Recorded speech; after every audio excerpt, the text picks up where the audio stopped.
Bonjour. Comme vous le savez tous, le riz est la céréale la plus consommée au monde. À Madagascar, il est souvent consommé matin, midi et soir. Ainsi, la consommation annuelle par personne tourne autour de 120 kg, contre seulement 7 en France. Mais sur les hautes terres du Maquinan Karachi, la production de riz irrigué est limitée par la saturation des bas-fonds et les difficultés d'intensifier la culture. Alors, une seule solution, faire grimper le riz sur les collines ou tannettes en malgache. Et c'est là que notre innovation intervient. En effet, à Madagascar, il n'existait pas de variété de riz pluvial pouvant pousser au-dessus de 1300 mètres d'altitude. La recherche se mobilise donc depuis 30 ans pour proposer des variétés adaptées aux conditions du milieu. Notre innovation consiste donc à la mise en culture des tannettes avec ces variétés. L'innovation a commencé dans le milieu des années 90 avec la création des premières variétés d'altitude et a pris de l'ampleur à partir de 2005 suite à la diffusion d'une nouvelle variété. Avec la diffusion de cette variété, de nombreux agriculteurs ont adopté l'innovation et on estimait ainsi qu'en 2012, à peu près 70% des agriculteurs de la zone pratiquaient la riziculture pluviale d'altitude. L'objectif de notre évaluation a donc été de comprendre pourquoi et de mesurer les changements liés à notre innovation. Donc, comme vous pouvez le voir, de nombreux impacts ont émergé de cette évaluation, mais à côté d'impacts plus classiques, j'ai choisi d'illustrer ce travail par un impact assez inattendu. Il s'agit d'une certaine tranquillité d'esprit que procure la riziculture pluviale d'altitude.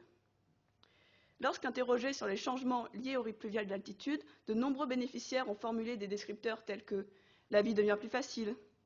Au début, nous n'y avons pas prêté attention, mais devant la fréquence de réponses similaires, nous avons décidé de le prendre en compte car il faisait réellement sens aux yeux des bénéficiaires. La majorité des producteurs ont lié ce changement à la réduction de la période d'achat de riz et donc à la diminution des tracas pour payer le riz.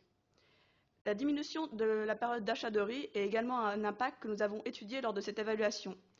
Du coup, grâce à l'identification de ce lien de causalité, nous avons pu comprendre le cheminement entre riz pluvial d'altitude et tranquillité d'esprit. Donc tout commence avec l'essor de la riziculture pluviale d'altitude, qui a été permis grâce aux variétés fournies par la recherche, ainsi qu'à des actions de vulgarisation et aux échanges entre paysans. Le riz pluvial vient s'ajouter à la production limitée des bas-fonds, et ce qui permet donc d'augmenter la production globale de riz des exploitations. La période de soudure est ainsi réduite, ce qui diminue considérablement les dépenses réalisées par les producteurs pour l'achat de riz, car durant cette période, les prix flambent. Ils n'ont donc pas besoin de chercher de l'argent à droite et à gauche et voient ainsi leurs principaux soucis s'envoler. Ils sont donc plus tranquilles. Enfin, ils étaient plus tranquilles, jusqu'à ce qu'une stagiaire arrive dans leur village et les assaille avec une nuée de questions.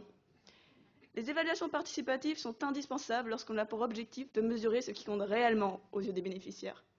Mais en pratique, on s'aperçoit qu'il est assez difficile de les solliciter. Certains n'ont pas de temps à perdre, d'autres considèrent qu'ils n'ont rien à y gagner.